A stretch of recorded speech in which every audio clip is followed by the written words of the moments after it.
Hi, my name is Shota. And I'm Amber. And welcome to the Kotatsu Club Podcast. Where we talk about all things Japanese language and other stuff too. Yeah. So Shota, what are we talking about today?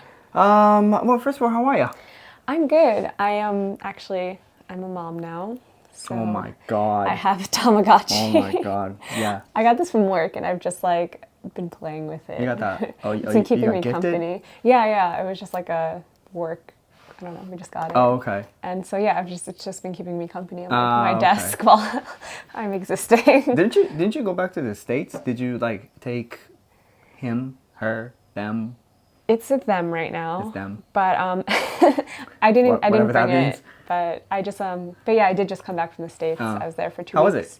It was so fun. I went to Texas for the first time. Ah, okay. And I really Texas. liked it. Yeah, it was so Where fun. in Texas? Austin. Oh, Austin isn't Texas though. Austin's different. But yeah. They had cool cafes and stuff. Okay. It had LA vibes, so. Oh, for sure. Yeah. Yeah, for sure. Yeah. But yeah, it was great. So now I'm back in Japan and jet lagged. Jet lagging. Cool. Yeah. How about you? Yeah, no, I've been here in Tokyo the whole time, making content, Okay. 하지마니마쇼. Okay, so, we're talking about dating and learning Japanese today. Okay. Yeah. Fun. Yeah, okay. So I want to ask this question to open the discussion up. So what do you think about learning Japanese through dating? Do you think it's good or bad idea? I think it's an excellent idea. Okay. So, but it depends, right? If you're dating someone just to learn a language, that's not nice. Unless you're Right. both in it just to learn the language and you've Right. explicitly said that to each Yeah. other. But if you end up dating someone from your target language, that is a way to grow your language abilities Okay. exponentially, I think. Okay. I've heard. Yeah, I mean, we kind of did talk about it in a couple episodes ago, but yeah, I think it's giving that, trying to use someone for your language learning is bad, it's Yeah, I think given, that's an obvious Yeah, that's an thing. obvious thing. But if you find yourself in a situation where, oh my God, I'm dating this person, who speaks my target language, Yeah. and I'm gonna have to work extra hard now to communicate with this person, and I think it's like you said, it's an excellent idea and a great environment because you're gonna have to talk, right? You're gonna have to communicate a lot of things, whether you like it or not. So yeah, no, I think it's generally a good idea. But why? So Is that how you learned English, Shota? partially, yes, partially, yeah. So I went to America. In the first year, I ended up dating this girl. Okay. I don't know how or why. Really? But, well, I know why, but I don't know how, right? Because I barely spoke English. Okay. But yeah, no, I can assure you, that works. Yeah. You know what I mean? Because you get different level of intimacy that you wouldn't get from your language learning partner or pretty much anybody else, right? Yeah, I think you're closer, so your partner probably feels more comfortable correcting you and wants true. to help you probably. Yeah. So yeah, I think maybe your friends might feel a little uncomfortable correcting you. Yeah. Also, I would think you have to have what's it called, ulterior, not really an ulterior motive, but then I think, okay, I need to score, or I guess in this case, I need to get a JLPT N3 or 2 to get a job, isn't really a strong enough of a driving factor for you to learn the language and really excel at it. Right. You know what I mean? So you don't. Okay, so I play the guitar, right? I didn't know that. I started when I was 13, right? Okay. And when you were 13, all you think about is how to impress girls, Right. right? But then that turned into actual passion, and then you excel. I Right. think it's the same thing in language learning. So you have to have a, I don't want to say a dirty motivation, but exterior motivation, and then you fall in love with the culture and the language, and then you really excel. I wonder if that's from a men's point of view. Well, that's just my like personal point of view, right? Okay. And then I don't learn English to like Impress girls. impress anybody now. But I that just- was I your ju- initial. English, no. I think for English, so I was into I was a punk rock guy, you know. Ooh. Yeah, when I was like 13 and 14. Yeah, sure like about yeah, that. that's why like I've always wanted to live on the West Coast, you know. Want to go. Did you like Blink 182? Oh hell yeah! Sorry. Yes, you know. You can say hell yeah on the Yeah. podcast. So all the Warped Tour era. Oh my God, me too. bands. I was in yeah, that- yeah, yeah. I was I mean, we're also the same that- age. Yeah. I didn't know that you were in that crowd though. I think I was obvious because I have the tattoos like Yeah. that from that era. Yeah. So that came from like different what's it called? Like motivation. Okay, but- so your initial motivation wasn't girls. Right. No, I just like I was like obsessed with the idea of like moving to the States and live there forever. And being a punk rock famous. Something like that, Bam, yeah. bam, bam. Something like that, yeah. So that was different. But then I can kind of see how people start learning a language to like impress others because it is cool. It is cool to be able to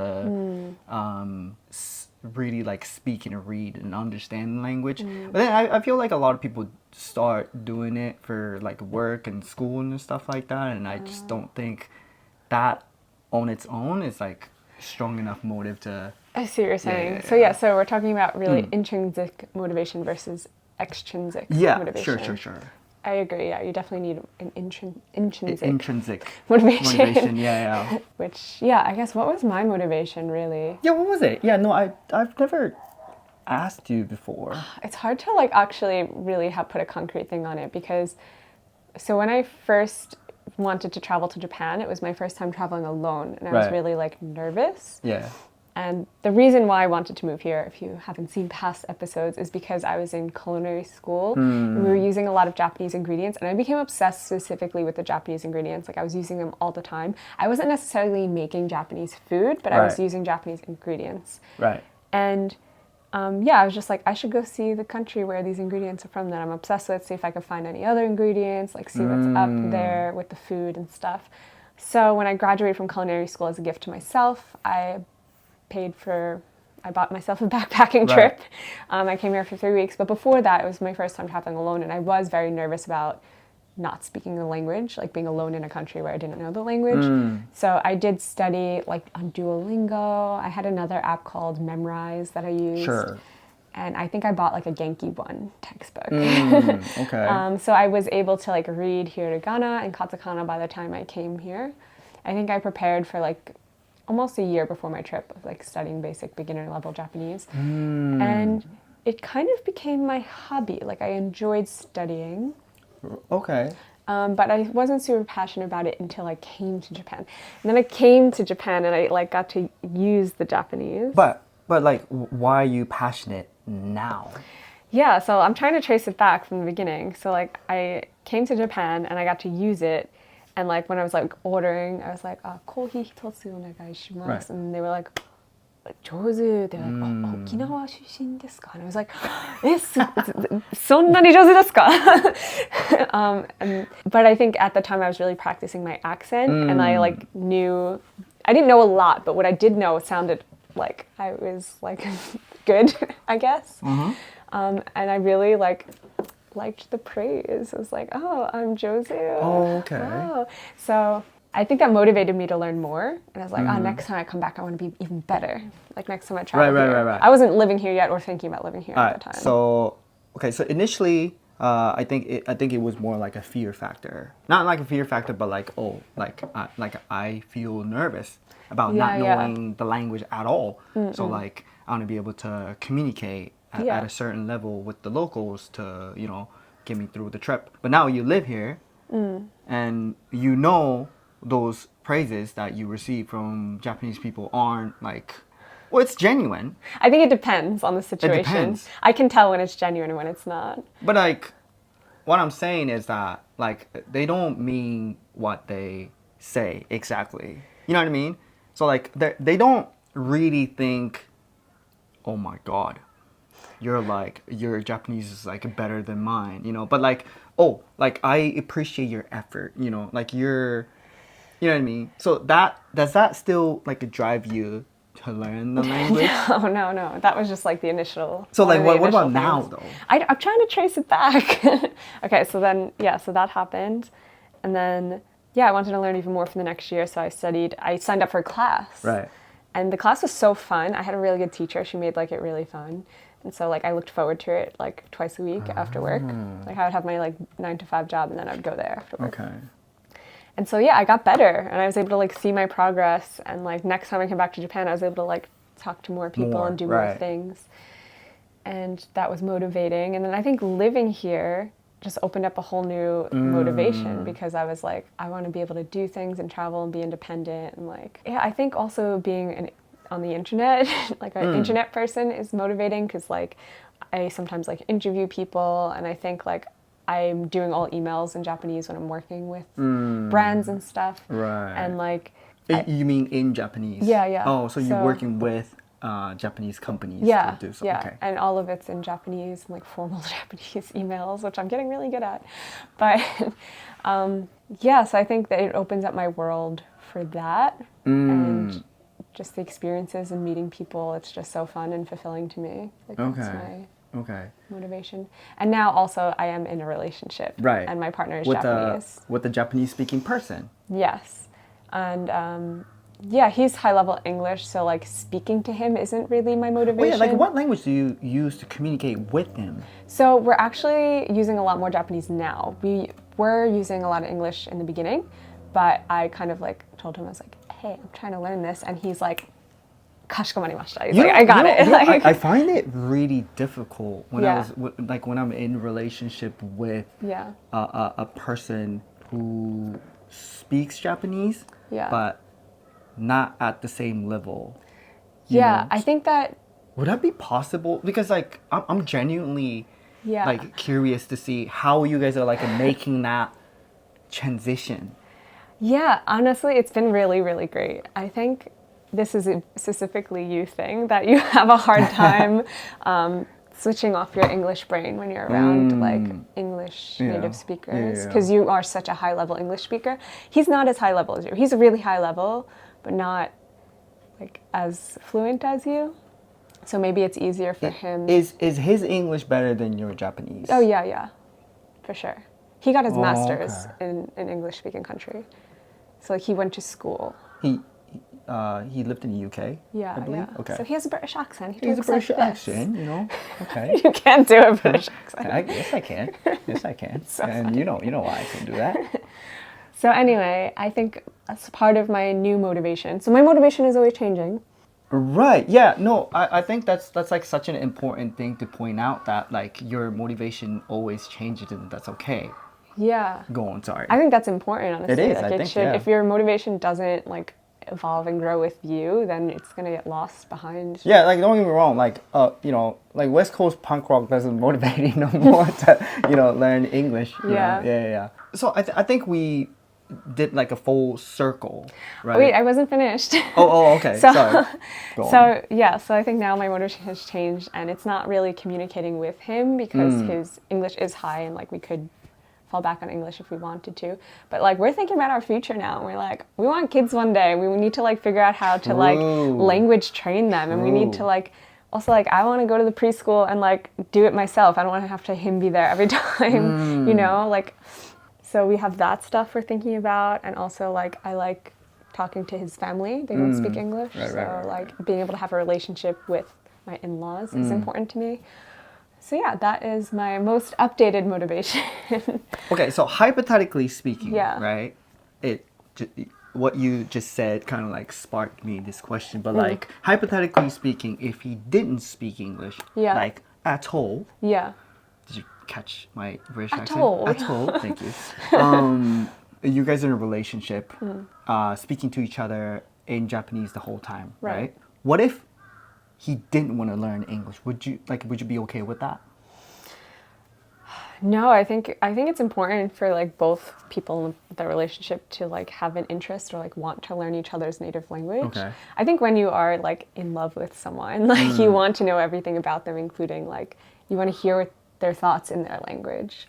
I agree. Yeah. Like I'm like 100% with you on that. Yeah. But don't you think like you see a lot of people that, especially like I don't know, like if you live in Tokyo, you see a lot of international couples now. Yeah. And I would say like 80% of the time they speak to each other in English, right?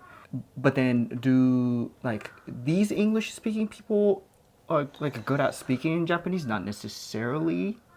I think usually English is the stronger language. It is. Because again, like It's widely in Japan, spoken, yeah. it's like taught from like Right, shogakusei or right. like chugakusei, whereas most of like the foreigners who come to live in Japan, they start studying Japanese as adults, Yeah. so they're just like not as strong in Japanese. So I think usually English is probably the stronger language, and usually the couple just like defaults to probably the stronger language. Yeah. But I think That's my Yeah, guess. that would be my guess too. But like you said, if you really care about the person, Yeah. and because maybe it's just like me using my Japanese brain, but like when I date someone, like I think of their families and like Yeah. future family and Yeah, stuff like yeah, that too, same. right? So like Because we're in our 30s. yeah, but, okay. We're old. That's it's why. an age appropriate question, right? Okay, Yeah. if I was dating like in a serious relationship with I don't know Hindu speaker, let's just Yeah. say, like I think of her parents also speak Hindu, Yeah. right? So I think my natural instinct will be okay, like I'm gonna learn to speak a little bit of Hindu. You know what I mean? Not necessarily aim for native level, but like I will be like more than willing to learn Hindu. You know what I mean? Yeah, It doesn't sure. have to be Hindu, but Whatever the wherever native Hindu's language hard, is. but yeah, you know what I mean. I Yeah. think that's like a natural thing to do. Yeah, I think so too.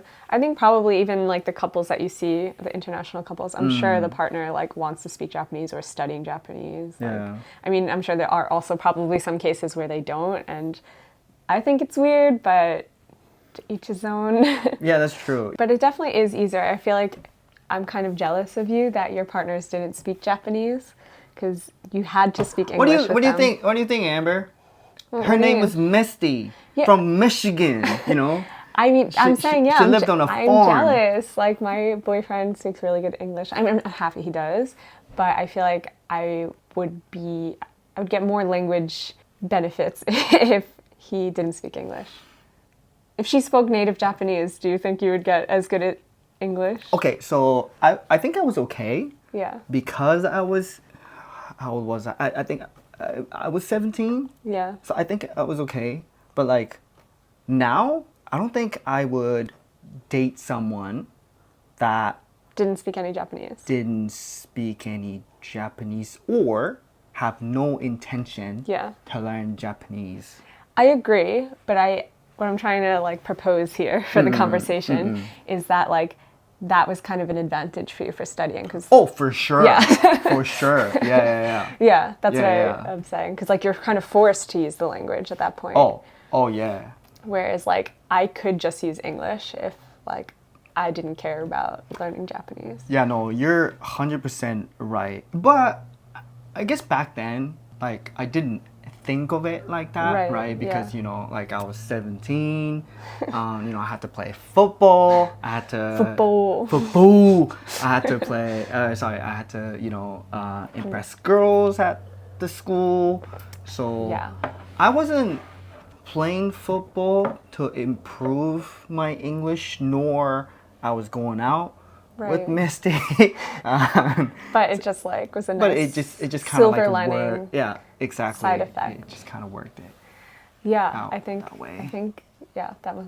I'm jealous of that. That's what I was trying to say. But yeah, at this point too, I'm in a serious relationship. I don't think I would be happy dating someone who didn't speak any English or have any interest in English because, True. yeah, I think it's really important to know each other's Yeah. native language. Yeah, I think if you think about it, because, I think anybody's gonna question when I say high level of like immersion is like really, really important, Yeah. for you to learn a language. And I think dating someone of your target language kind of like virtually creates the environment where, Yeah.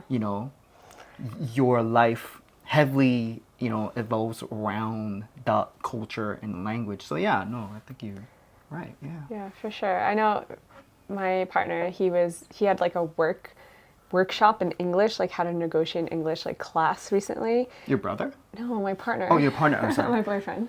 So, yeah, so he was at this class and Yeah, like yeah. he was like put up as like the example and like against someone else to negotiate, and his English was like impressive, and they were like, "How are you so good?" And he's like, "I realize I get to study like every day by talking to you." And I was like, "You're welcome." True. True. Yeah. But yeah, it is definitely helpful to have a partner who Okay. speaks your target language Okay. for sure.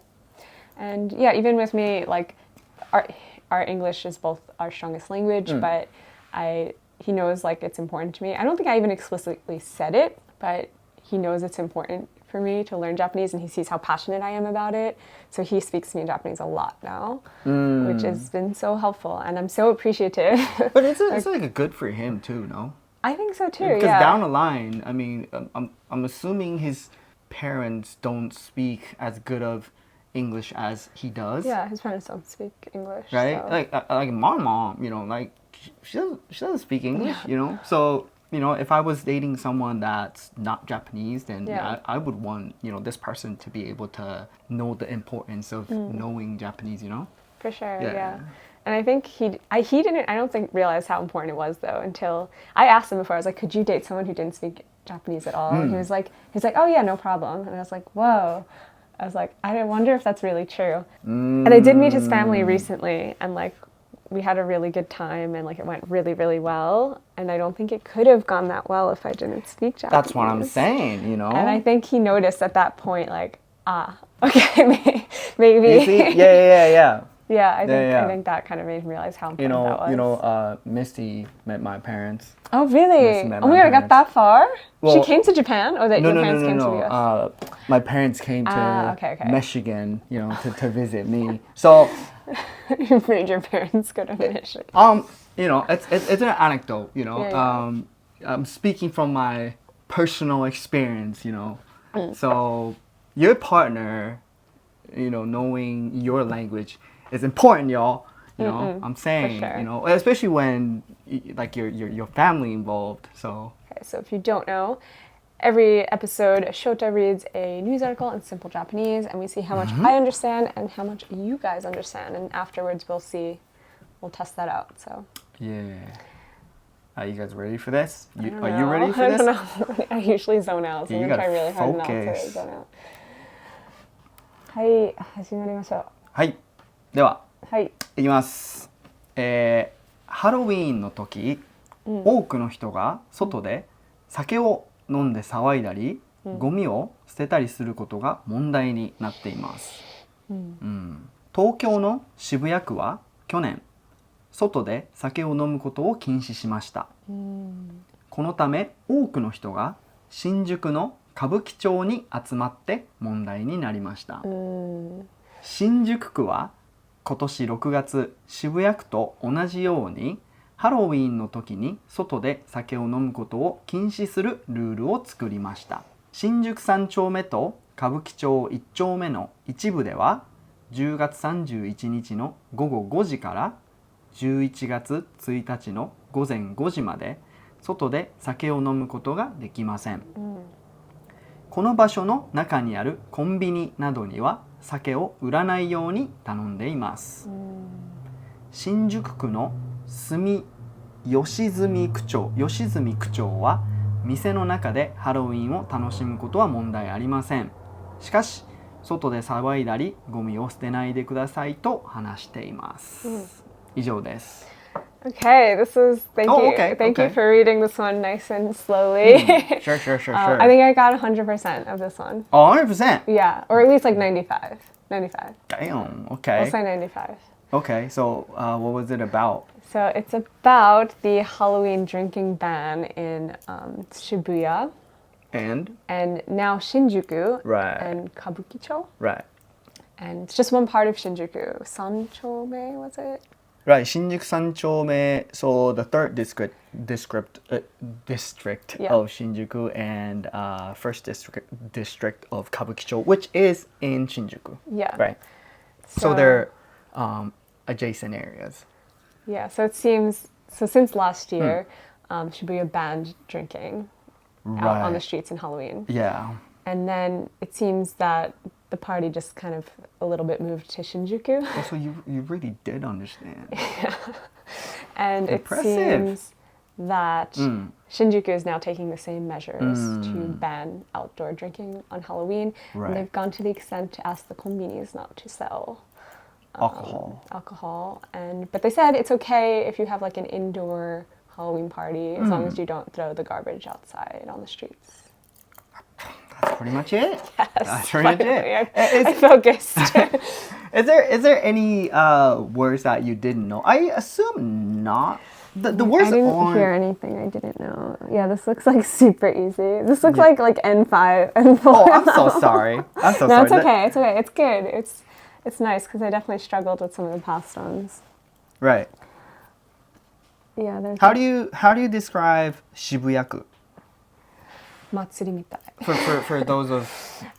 For those of you that Haven't are been. not familiar with Tokyo geography. I think probably everyone listening to this podcast knows about Shibuya, but just in case, it's kind of like how do you describe it? I don't know. Shibuya.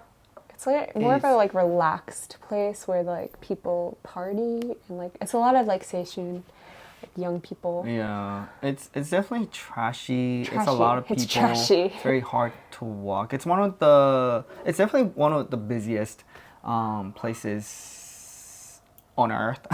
Yeah. Has the Shibuya crossing, which is like the busiest crossing on earth. But then the businesses aren't too trashy. A lot of like classy bars now because a lot of like tech companies are like moving in. So the average age is going up. So they have Google there. Yeah. They have Google there.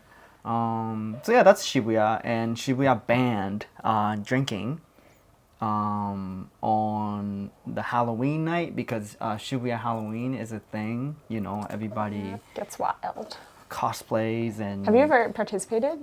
Have you ever like partied? Like what's the definition of like dressed up in a costume and went drinking in Shibuya on Halloween? No. Okay. No. Me Well, neither. like I went to a Halloween party that took place in Shibuya, Okay. but like not on the street. Right. Yeah. Okay. So this article is specifically talking about people that are like partying on the street, in the street. Yeah, and then like you said, you know, because Shibuya did that, the neighboring district of Shinjuku, and specifically this red light district area called Kabukicho, is taking the same hit, you know. So from this year, Shinjuku and Kabukicho is, like you said, you know, taking on the same measure. Then, yeah, and the businesses aren't allowed to sell alcohol, and yeah, that's it. Yeah. So what do you guys think? Let us know in the comments. Like, Yeah. is this a good thing or a bad thing? Do you want to participate in Shibuya Halloween? Are you sad it's over? All thoughts are welcome. Yeah, let us know. Okay, so I have a question that asks, do you think there's actually a demand for people to be traveling in the countryside of Japan? If so, what kind of activities do you think they would like? Wait, like what do they mean by demand? So I think this girl who asked this question seems to work for a travel agency, and she's asking if that overseas tourists like traveling in the countryside, like if there's like actually things to do there, and if so, like what kind of things do you think they would like to do? I think there is. I think a lot of people are interested think in there is traveling too, in yeah. the countryside of Japan. I think it is probably a specific demographic, so I think you have to like, it's a niche. Like, it's not sure. like the same people who like enjoy Tokyo, Kyoto, and Osaka like might be different from the people who enjoy the Yeah, countryside. I mean, at the end of the day, it depends on like what you're interested in, right? Like if you're interested in like visiting like temples and shrines, then yeah, I mean, countryside, like rural areas of Japan's got the best temples and shrines and whatnot, Yeah. and castles too. You know, Tokyo's got like pretty much none of that. Yeah, Tokyo seems a little like void of culture. Right. So, like, if you're interested in like that aspect of Japan, then Yeah. yeah, like you have to go out of Tokyo to like visit them. Also, I think food Yeah. gets better if you go like outside of the city. I agree. You know, Yeah, if you want like Japanese food. right? Like especially seafood. Yeah, Yeah. for sure. Yeah, and I just want to like make a quick correction. I don't mean that Tokyo has no culture. I just mean like if you're looking for the traditional culture, you're gonna find that more outside of Tokyo. For sure, for So, sure. Yeah, in the countryside, where the cute old people are holding up all the traditions and the temples. Yeah, And and I know like it's been said like so many times before, but Yeah. you know, like if you want to travel somewhere that's like catered to foreign tourists, then cities are great because you know I think we sure. talked about it a couple episodes ago, but like some people prefer that, and Yeah. there's nothing wrong with it, you know. But if you are specifically seeking like I don't want to use the word authentic, but you know, Yeah. there's no other word to describe. authentic, But like off the beaten authentic, path. like how we live, how we do things, then yeah, like you have to go to countryside because like they don't care that you're there. You know what I mean? Yeah. And that's I mean that can be a good thing for For sure. you know. I think I also talked about it in a couple episodes ago, but like if I go to I don't know country like Greece, you know, like they don't wanna I don't want them to act any different. Right, you know? yeah. I just want them to carry on with their life, and I just want to see that, you know. Yeah, for sure. Yeah, I felt that when I went to Italy. Like when I went to Rome, it definitely felt like a very touristy area. Almost like it almost felt fake. Like I was at like a Disney World like Right. thing.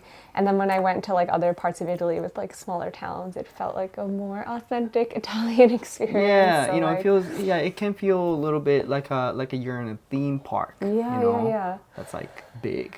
So yeah, I definitely think there is a demand for foreign tourists traveling in the countryside of Japan.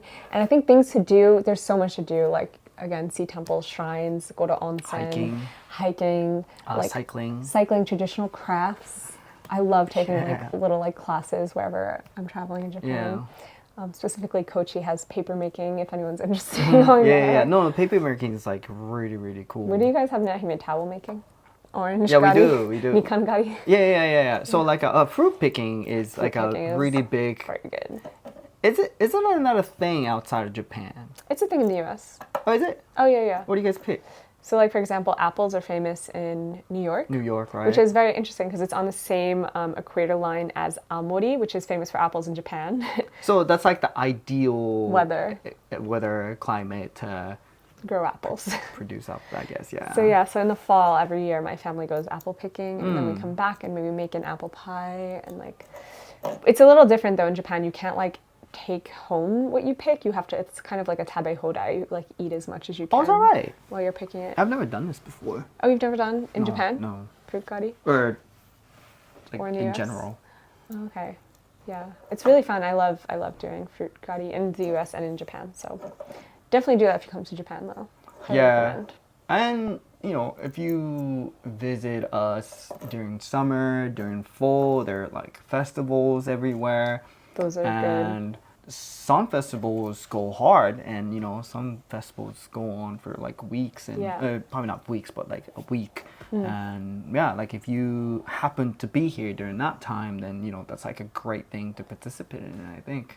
For sure. Yeah. And you might not be able to participate in the festival, but you can like go to the festival and be like a viewer of it. Right. Oh yeah. You can't like Yeah, carry yeah. the thing. Yeah. I mean, you might be able to, like. Usually you have to kind of know someone. Like you have to like be in the community. Yeah. So But yeah, but still, if you There are find a a lot of things festival, to do. yeah, I would like even plan a trip around a festival like Kochi, Osakoi. Like that's all I have to say on that subject. You got anything else, Shota? Yeah, visit Shikoku. Yes. Visit Awaodori during August. Tokushima no. Go to Yosakoi in Kochi. This is a lesser known festival, but I'm highly biased. Okay. But there's a festival called Taiko Matsuri Ooh. in Ehime. It's in August. Okay. They go hard. It's Cool. crazy. So and it's like a not known thing. Like I don't know anybody that, or I don't know any foreign person that like go to that festival. Yeah, only like the foreigners who live there. Yeah, but Probably been like there. that stuff is like really fun to see. Yeah, So I would yeah, love so to go. When yeah, is so it? When is that one? it's usually Summer? no August or October. Oh, October. okay. Yeah, So- I think second or third week of October. Okay. Yeah. Probably like right now. Yeah, probably like right now. So yeah. Okay, very cool. Well, thank So you guys. check 'em out. And thank you guys for tuning in. We'll see you next time. Bye.